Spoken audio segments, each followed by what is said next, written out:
सर्वांचं स्वागत आहे. मित्रांनो बघा, आपलं बोलणं झालं होतं रोज तुम्हाला एक उतारा सोडवून मी देणार, पण काही टेक्निकल गोष्टींमुळे आपल्याला ते आजचा दिवस थोडासा लेट किंवा डिले करावा लागलाय असं म्हटलं तरी काही हरकत नाही. बघा मित्रांनो, राज्यसेवा पूर्वपरीक्षा पास करण्याची गुरुकिल्ली खरोखरच सीसॅट आहे. हे बऱ्याच लोकांनी मान्य केलेलं किंवा बऱ्याच लोकांनी अमान्य केलेलं असं सत्य आहे, असं म्हटलं तरी चालेल. राज्यसेवा पूर्वपरीक्षा सीसॅट शिवाय का पास करता येत नाही? कारण की उतारे हा जो सेक्शन आहे हा खूप जास्त लेवलने टाकलेला आहे. आय होप तुमच्या सगळ्यांची 14 मार्च 2020 14 मार्च 2021 म्हणजे 2020 ची जी परीक्षा आहे त्याच्याशी संदर्भात जी तयारी रिक्वायरमेंट आहे ती कदाचित सुरूच असेल. खंड पाडू देऊ नका. जिथे तुम्हाला खंड पडेल किंवा तिथे तुम्हाला डिस्टर्बिंग वाटेल तिथे विद्यार्थी मित्रांनो मी तुमच्या सर्वांच्या मदतीसाठी आहे. बघा, ज्यांना कोणाला आता माझी ओळख करून रोजच देते मी. माझं नाव वृषाली संजय वनराव आहे आणि मित्रांनो माझं एक पुस्तक आहे उतारांची गुरुकिल्ली, भैरवी प्रकाशनामार्फत मी ते प्रकाशित केलेलं आहे. ते पुस्तक ऑलमोस्ट मार्केटमध्ये सगळीकडे उपलब्ध आहे. अमेझॉनवर सुद्धा उपलब्ध आहे. खूपशे उतारे आहेत. आता आपण जे उतारे प्रॅक्टिसमध्ये घेत आहोत ते उतारे आणि पुस्तकामधले उतारे ह्याच्यामध्ये फरक आहे. त्याच्यासोबतच बघा माझा सगळा एक्सपिरियन्स वगैरे मी दिलेला आहे आणि मला मागच्या 6 वर्षापासून 4 नाही 6 वर्षापासून टीचिंगचा एक्सपिरियन्स आहे. मागच्या 4 वर्षापासून मी स्वतः सीसॅटच्या सेक्शनमध्ये काम करत आहे. ठीक आहे, सो आजच्या लेक्चरला स्टार्ट करूया. पण लेक्चर सुरू करण्याआधी मित्रांनो मी पुस्तकाबद्दल तुम्हाला माहिती दिलेली आहे. बघा, याच्यामध्ये 240 प्लस उतारे आपण मेन्शन केलेले. किती? 240 प्लस उतारे आहेत. घ्या, सराव करा. थोडेसे टफ आहेत. टफ असल्यामुळे तुम्हाला बुद्धीचा कस जास्त लागेल. तुम्हाला ह्या उतारांमध्ये मार्क किती मिळत आहेत हे बघू नका. हे पुस्तक मी मार्कासाठी बनवलेलंच नाहीये. हे पुस्तक तुमच्या लॉजिकल डेव्हलपमेंटसाठी बनवलेलं आहे. कशासाठी आहे? तुमच्या लॉजिकल डेव्हलपमेंटसाठी मी हे पुस्तक तयार केलेलं आहे. सो बाळांनो, घ्या आणि प्रॅक्टिस करायला सुरुवात करा. आपण आता ज्यांना कोणाला अनअकॅडमीच्या लाईव्ह प्लॅटफॉर्मवरती शिकायचं असेल, म्हणजे तुम्हालाही माहितीये की हे जे असतात एक प्लस आणि स्पेशल असे 2 प्रकारचे लेक्चर्स असतात. स्पेशल लेक्चर्समध्ये मित्रांनो तयारी करून वैयक्तिकरित्या घेतली जात नाही. प्लस मध्ये वैयक्तिक तयारी करून घेतल्या जाते. ही अनअकॅडमी म्हणजे सगळ्यात मोठी एक ऑनलाईन क्षेत्रात असलेली एक अकॅडमी आहे, हो की नाही? तर मित्रांनो बघा, आता फक्त मी एक सजेस्ट करेन की जर का तुम्ही कॉलेज गोईंग असाल आणि तुम्ही एमपीएससीचा प्लॅन करताय तर 2 वर्षाचं मित्रांनो ऍडमिशन घ्या. कारण 2 वर्ष मिनिमम तुम्हाला तुमच्या मॅच्युरिटी लेवलनुसार लागतात. आणि ज्या लोकांचं ग्रॅज्युएशन वगैरे कम्प्लीट आहे, घरी राहताय, हाऊसवाईफ आहात किंवा जॉब करताय किंवा तुमचं एखादं प्रोफेशन आहे, हे मेंटेन करून तुम्ही जर का करत असाल तर 1 वर्षाचं ऍडमिशन घ्यायला it's not at all a big deal. I don't think so it is a big deal. ठीक आहे, घरी राहून सुरक्षित. बघा, पुण्यातले ऑलमोस्ट सगळे टॉप ज्या फॅकल्टीज आहेत त्या अनअकॅडमीवरती शिकवायला आहेतच. फक्त गरज काय आहे बघा, एक पाऊल आम्ही पुढे आलोय, ओके, तर एक पाऊल तुमच्या इथूनही पुढे येणं गरजेचं आहे, हो की नाही? तर ज्यांना कोणाला ऍडमिशन घ्यायचंय त्यांच्यासाठी खाली डिस्क्रिप्शन बॉक्समध्ये माझी लिंक टाकलेली आहे. आणि प्लस मित्रांनो आपला एक कोड आहे तो म्हणजे शारदा एमपीएससी. कोणता? आपल्या कोडचं नाव काय आहे? शारदा एमपीएससी. हा कोड यूज करा, हा कोड अप्लाय करा, जेणेकरून तुम्हाला जे काही तुमचं प्राइसिंग प्लॅन आहे त्याच्यामध्ये 10% ऑफ मिळेल. आणि प्लस तुमच्याकडे समजा तुमचे काही क्रेडिट्स असतील, विद्यार्थी मित्रांचे काही क्रेडिट्स असतील तर त्या क्रेडिट्सवरती तुमचं निश्चितच काम केल्या जाईल. ठीक आहे, आणि फक्त माझा विषय म्हणून बघू नका, इतरही ज्या टॉप फॅकल्टीज आहेत त्यांच्याकडून शिकण्यासाठी म्हणून मित्रांनो ऍडमिशन घ्या. ठीक आहे, सो आपण आता आपल्या आजच्या ऍक्च्युअल लेक्चरसाठी सुरुवात करूया. बघा, आज हा पहिला उतार आहे. आज मी साधारणपणे 2 उतारांचं प्लॅन केलेलं आहे. तर ते कसं वाचायला पाहिजे हे मी तुम्हाला शिकवणार आहे. काय शिकवणार आहे?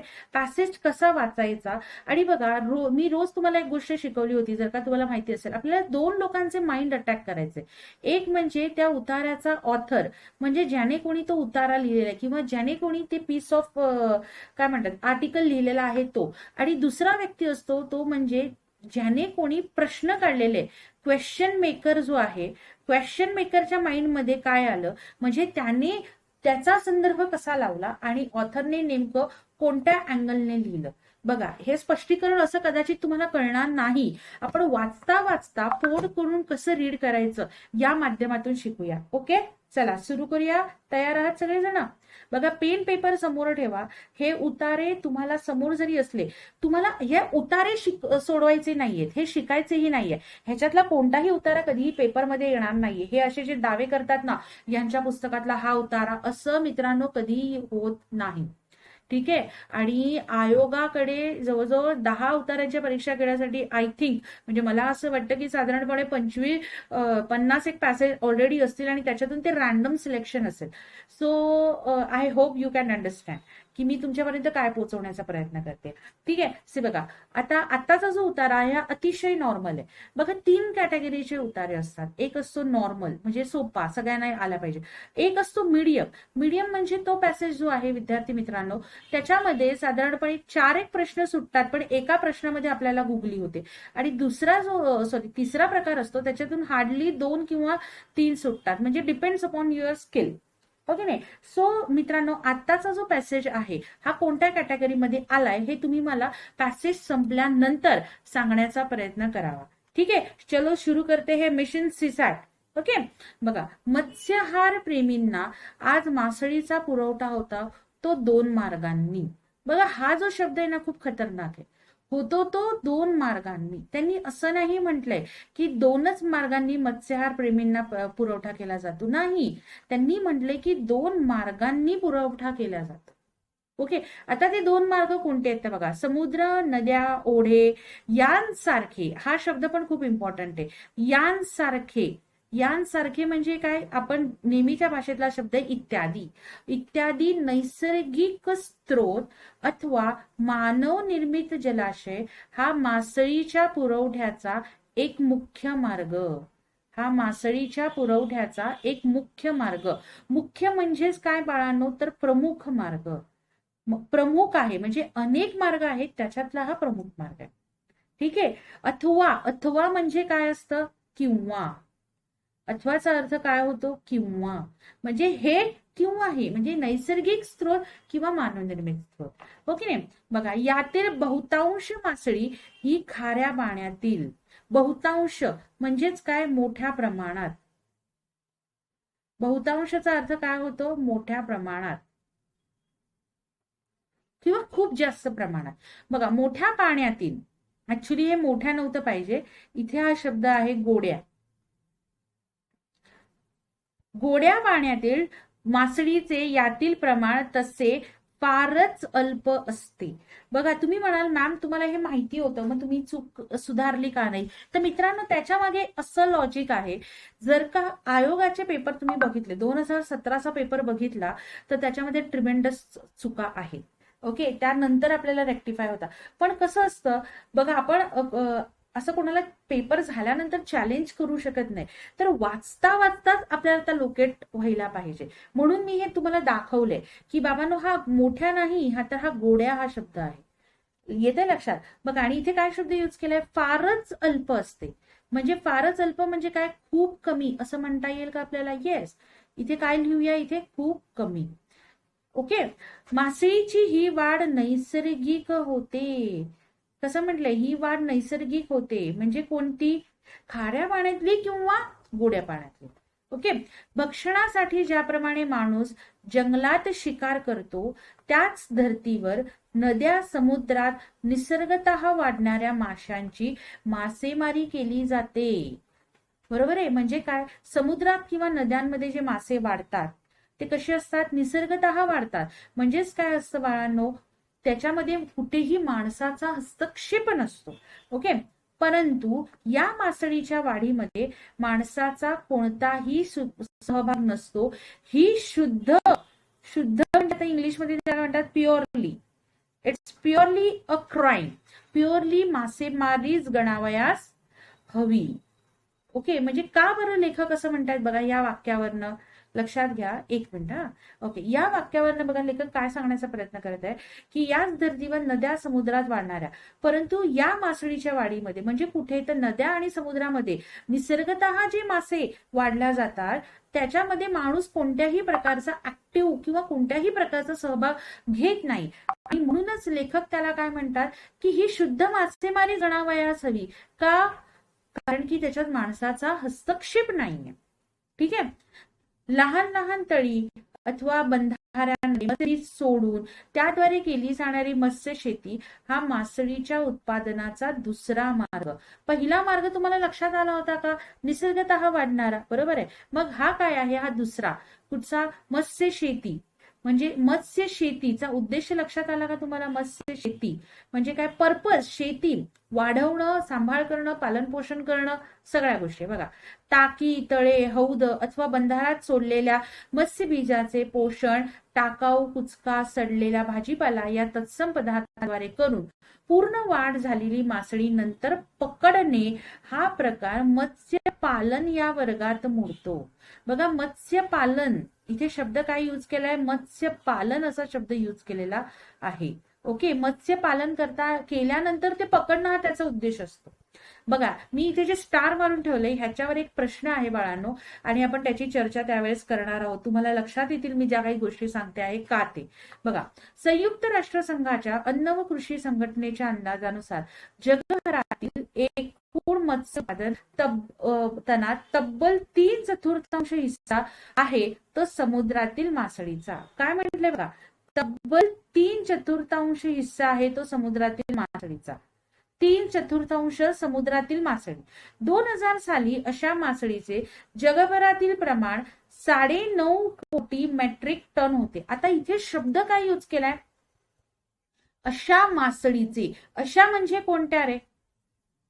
अशा मासळीचे म्हणजे कोणत्या? समुद्रातील मासळीचा. अशा मासळीचं म्हणजे काय? समुद्रातल्या ह्याचा. हे कनेक्शन इकडे आहे बरं का. जरी फुल स्टॉप दिलेला असला तरी सुद्धा इथे टिपिकल चर्चा सुरू आहे ते समुद्रातल्या माशांचा. ओके, अतिरिक्त मासेमारी पायी. बघा, फक्त मासेमारी असा शब्द यूज केलाय का? नाही. त्यांनी काय शब्द यूज केलाय? अतिरिक्त मासेमारी पायी समुद्रातून गोळ्या होणाऱ्या मासळीच्या प्रमाणात घट होत असल्याने. बघा काय म्हटलंय? घट होत असल्याचे काही तज्ञांचे निरीक्षण आहे. काही तज्ञांचे आहे. आता काहीला ऑपोजिट कोणता शब्द आहे? तर तो आहे सर्व, विच इज रॉंग. खाऱ्या पाण्यातील मासळीच्या काही प्रजाती तर एवढ्या दुर्मिळ बनल्या आहेत की त्यांचे बाजारभाव. बघा, दुर्मिळ. त्यांनी असं म्हटलं नाहीये की अशक्य. दुर्मिळ म्हणजे काय? त्यांचं प्रमाण कमी झालेलं आहे. प्रमाण कमी झालेलं आहे. दुर्मिळ म्हणजे त्या संपलेल्या नाहीत. आपण म्हणजे मी एक एक शब्द आणि त्याचे अर्थ का सांगतेय? आपलं मन, आपली बुद्धी वाचन करीत असताना आपल्याला आवडेल असे शब्द प्लेस करत जाते. आता इथे दुर्मिळ शब्द आहे तर तुम्ही काय कन्सिडर केलं असतं माहितीये का तुम्हाला? दुर्मिळ शब्दाच्या ऐवजी तुम्ही काय कन्सिडर केलं असतं सांगा बरं? तुम्ही डायरेक्टली असं केलं असतं की संपलंय. It's a human error thing. मी तुम्हाला कोणाला दोष देत नाही. It's a human error.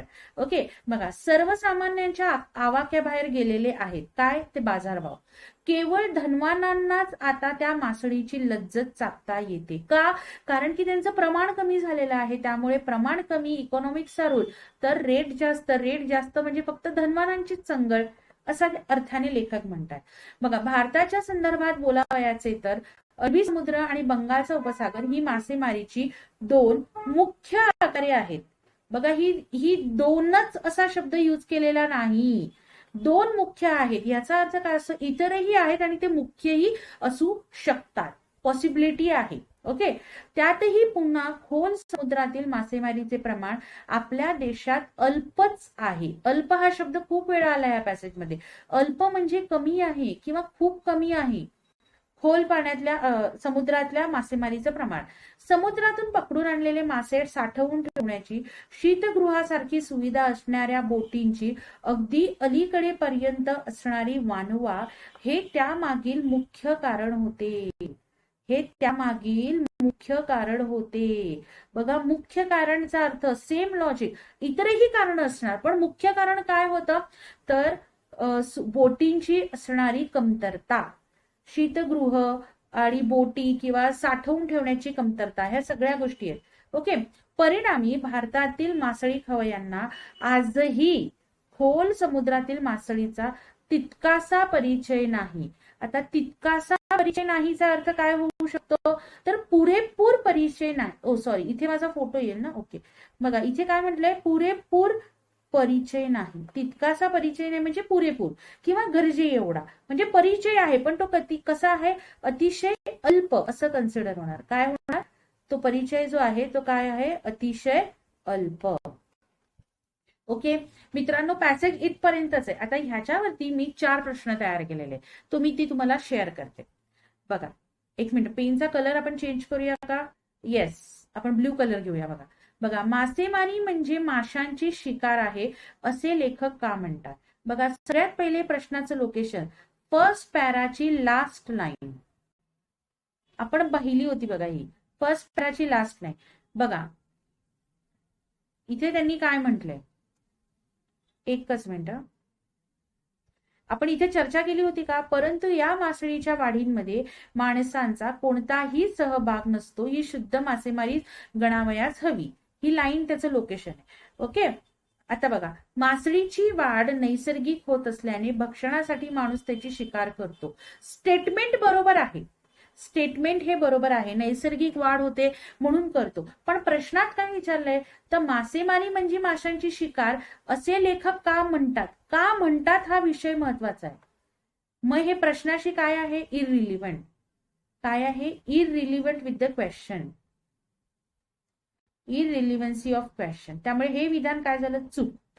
मासळीची वाढ होण्यासाठी कोणतीही पावले माणसाकडून उचलली जात नाहीत. काय करूया, चूक देऊया की बरोबर देऊया? आत्ताच मी तुम्हाला लोकेशन दाखवलं, हे विधान बरोबर आहे. ओके नाही. मत्स्य शेती व मत्स्य पालन यामध्ये माणसाची उदासीनता दिसून येते. ओके, पण हे पण काय आहे, विधान बरोबर आहे पण हे इररिलिव्हंट. आणि ह्या उदासीनता जो शब्द आहे ना, तो चुकीचा आहे. मत्स्य शेती मत्स्य पालनामध्ये माणूस ऍक्टिव्ह आहे की उदासीन आहे ह्याची चर्चा पॅसेजमध्ये केली आहे का? नाही. सो ह्या अँगलने सुद्धा हे विधान चूक येतं. आता म्हणून वरील तिन्ही स्टेटमेंट मधून योग्य आहे फक्त ब, फक्त ब असं योग्य आहे. ओके, आलंय लक्षात तुम्हाला काय असतं ते? ओके, आता पुढचा बघूया का? बघा, योग्य विधान विधाने ओळखा. मासळीची वाढ नैसर्गिकरित्या होत असल्यामुळे मानव निर्मित जलाशयातून मत्स्य पुरवठा होत नाही. मानव निर्मित पुराव्यातून होत नाही. काय आहे, अतिरिक्त. उलट त्यांनी सांगितलंय की मत्स्य पुरवठा 2 मार्गाने होतो, एक नैसर्गिकरित्या किंवा मानव निर्मित. होत नाही असं म्हटलं नाहीये, अतिरिक्त माहिती टाकलेली आहे ही. ओके, त्यामुळे हे विधान सुद्धा काय झालं, रॉंग. पुढचं बघा, मत्स्य शेतीचा उद्देश माशांचे पोषण करून त्यांचे सांभाळ करणे हा असतो. बघा मित्रांनो, इथे चर्चेचा विषय म्हणजे माझ्या ऑफलाईन पण क्लासेसमध्ये हा मुद्दा खूप वेळा घेतला जातो की मत्स्य शेतीचा उद्देश माशांचे पोषण करून सांभाळ. सगळे स्टुडंट मला असं म्हणाले, मॅडम सांभाळ कुठे करतात? सांभाळ नाही ना, नंतर ते त्यांना पकडून खातात ना. अरे म्हणजे आता माझा प्रश्न करताना माझं माइंड काय सांगत होतं की बाबा पकडतात पण ते पकडतात की नाही आणि सांभाळतात ना आणि नंतर खातात. म्हणजे आता सांभाळ याचा खूप वाईड अर्थ सगळ्यांनी लावला. तर ऍक्च्युली देताना मित्रांनो मी काय केलं होतं, योग्य विधान असं म्हटलं होतं तर मी फक्त ब दिलं होतं. बट एनी हाऊ तुम्ही जो अँगल विद्यार्थी मित्रांनी पण जो मांडलेला आहे तोही बरोबर आहे. त्यामुळे उत्तर इथे दोन्ही अयोग्य घ्यायला हरकत नाही. ओके, म्हणजे बघा लक्षात ठेवा, मी काय विचार केला, प्रश्न करता म्हणून मी काय विचार करते आणि उत्तर देताना तुम्ही काय विचार करता, ह्या दोन्ही गोष्टी कॅल्क्युलेट कशा असतात ते मला तुम्हाला सांगायचं होतं. राईट, पुढचं. ओके, तर मित्रांनो त्याच्या पुढचा जो प्रश्न आहे तो लक्षात घ्या. बघा, भारताच्या संदर्भात पुढीलपैकी कोणते मत नोंदवले? सगळ्यात पहिले प्रश्नाचं लोकेशन पाहणं गरजेचं. काय होतं बरं लोकेशन सांगा भारताच्या संदर्भातलं? तर हे बघा, लास्टचा पॅरेग्राफ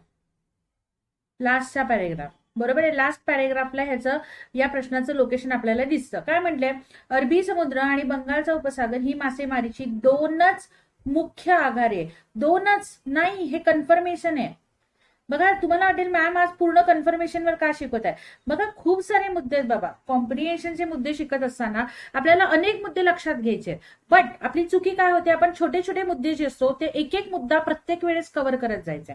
ओके, आता मुख्य आघारे आहेत म्हटलं असतं, ओके 2 मुख्य आघारे आहेत, ओके, पण 2च म्हटल्यानंतर ते कन्फर्म झालं, त्यामुळे ते स्टेटमेंट रॉंग झालं. पुढचं बघूया.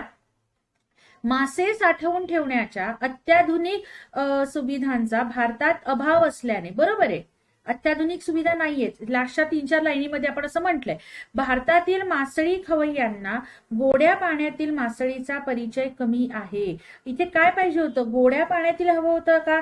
नाही, तर खोल समुद्रातील असं पाहिजे होतं. काय हवं होतं? खोल समुद्रातील. खोल समुद्रातील मासळीचा तितकासा परिचय नाही किंवा परिचय कमी आहे असं पाहिजे होतं. त्यामुळे हेही विधान चुकालं. आता विचारले काय? योग्य विधान ओळखा. तर मित्रांनो उत्तर काय येणार? दोन्ही सुद्धा अयोग्य. पटतंय तुम्हाला? लक्षात येते? तुम्ही कनेक्टेड आहात का? अचानक लाईट गेली होती त्यामुळे थोडासा व्हिडिओ डिस्कनेक्ट झाला, पण मी तिथूनच बरोबर पुढे सुरुवात केलेला आहे. पुढे बघा. पुढील विधानातील अयोग्य विधान ओळखा. काय म्हटलंय? पुढील विधानातील अयोग्य विधाने ओळखा. मत्स्य उत्पादनात तब्बल 3/4 हिस्सा भारताचा आहे. भारताचा नाहीये, ऍक्च्युली तो जगाशी संदर्भात स्टेटमेंट केलेलं होतं. आणि जगाशी पण म्हणण्यापेक्षा समुद्रातील ह्याचा आहे, मासेचा आहे. कशाचा? समुद्रातील मासेमारीचा जो समावेश आहे 3/4 तिकडचा आहे, भारताचा नाही. त्यामुळे हे सुद्धा स्टेटमेंट रॉंग आहे. पुढे बघा. सर्व तज्ञांच्या मते. आता सर्व हा शब्द यूज केलेला आहे. दिसला? सर्व म्हटलं की काय झालं? ते स्टेटमेंट स्ट्रॉंग झालं. पण सर्व असं म्हटलंय का? पॅसेजमध्ये क्लिअरली त्यांनी असं मेन्शन केलेलं आहे, काही तज्ञांच्या मते, सर्व नाही. अतिरिक्त मासेमारीमुळे समुद्रातील मासळीच्या प्रमाणात घट होते. सर्व नाही, काही तज्ञांच्या मते आहे. आता ह्याच वाक्याशी रिलेव्हंट पुढचं सुद्धा वाक्य आहे बघा. काही मासळीच्या प्रजाती या अतिरिक्त मासेमारीमुळे दुर्मिळ होत जात आहेत.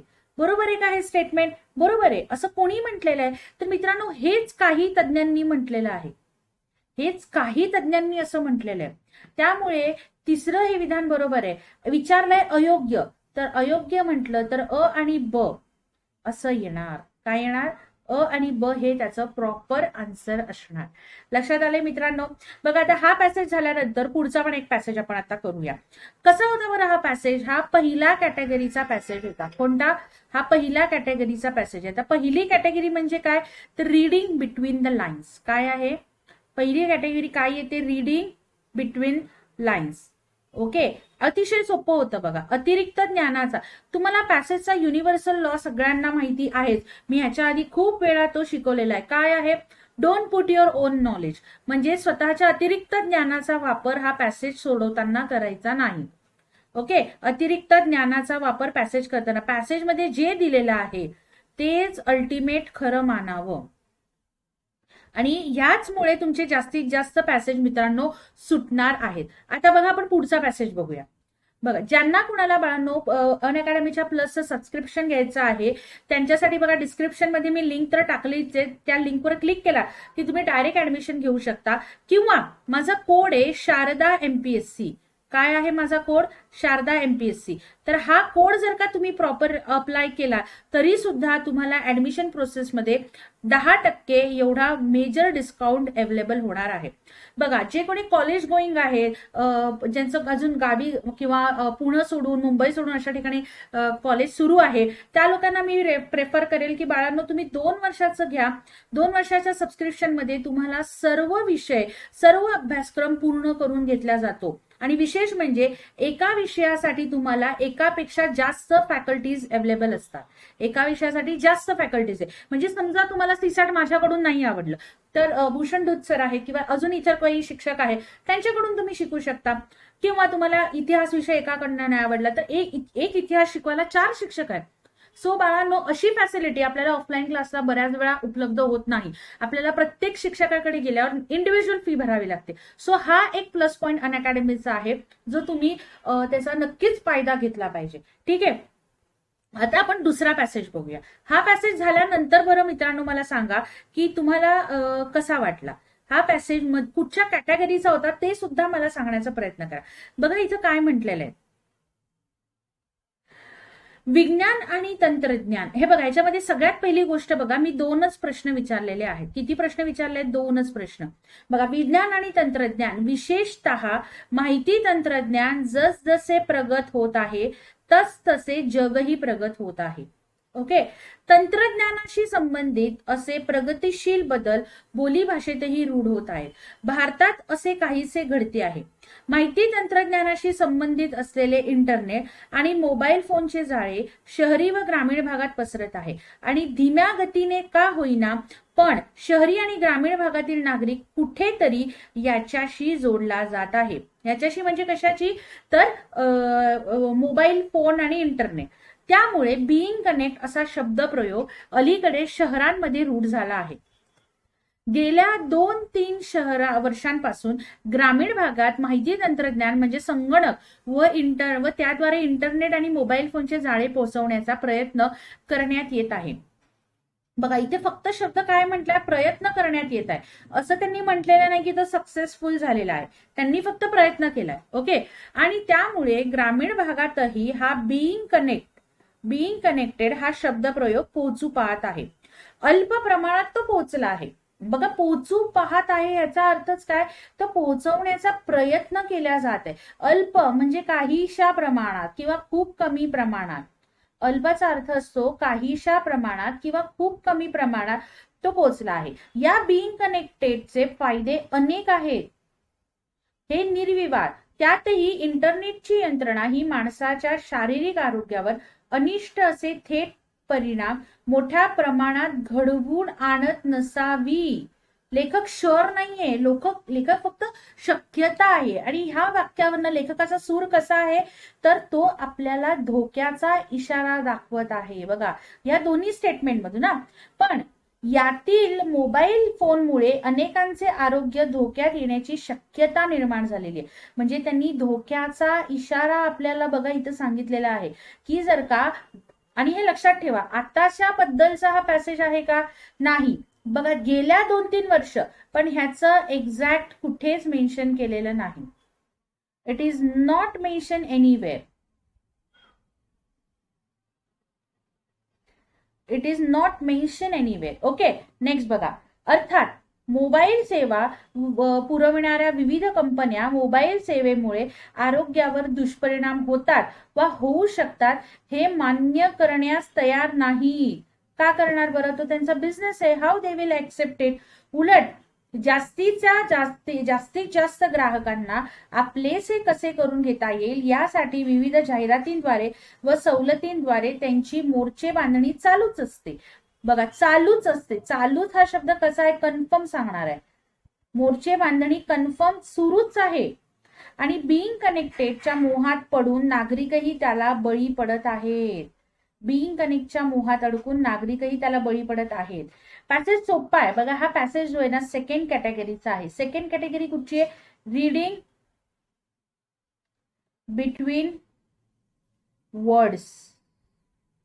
रीडिंग बिटवीन वर्ड्स ही त्याची कॅटेगरी आहे. बघा काय म्हटलंय ते, आपण प्रश्न सोडूया. 2च आहेत बाळांनो, पण प्रश्न नीट सोडवणं गरजेचं आहे. बघा काय म्हटलंय इकडं,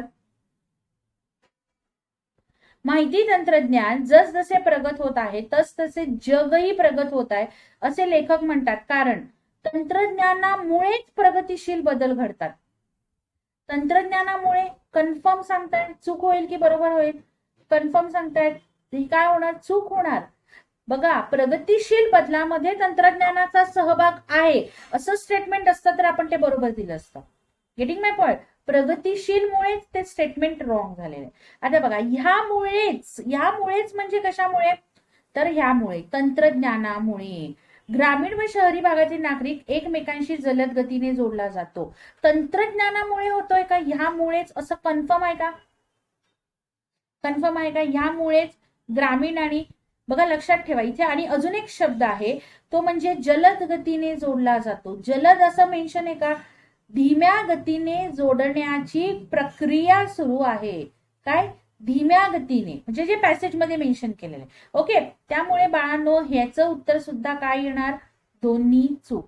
काय उत्तर आलं, दोन्हीही चूक. पुढे बघूया 6वा प्रश्न. पुढील विधाने लक्षात घ्या. इंटरनेटची यंत्रणा ही माणसाच्या शारीरिक आरोग्यावर अनिष्ट असे थेट परिणाम अजिबात करत नाही. अनिष्ट असे थेट परिणाम अजिबात करत नाही. बरोबर, करत नाही म्हणजे हे काय झालं, करत नाही म्हटल्यानंतर हे काय झालं, हे स्ट्रॉंग स्टेटमेंट झालं. लेखकांनी कसा शब्द यूज केलाय? करत नसावी असा शब्द यूज केलाय. करत नसावी असा शब्द यूज केलेला आहे. आणि हे करत नाही हे काय सांगते आपल्याला? हे आपल्याला पॉसिबिलिटी मध्ये खेळवत आहे. हे आपल्याला पॉसिबिलिटी मध्ये खेळवत आहे. त्यामुळे हे सुद्धा स्टेटमेंट रॉंग आहे. मोबाईलद्वारे बिईंग कनेक्टच्या मोहात पडल्याने मोबाईल सेवा पुरविणाऱ्या कंपन्यांचे स्तंभ, इथे स्तंभाचा अर्थ आहे टॉवर. टॉवर काय म्हटले? मोठ्या प्रमाणात वाढले.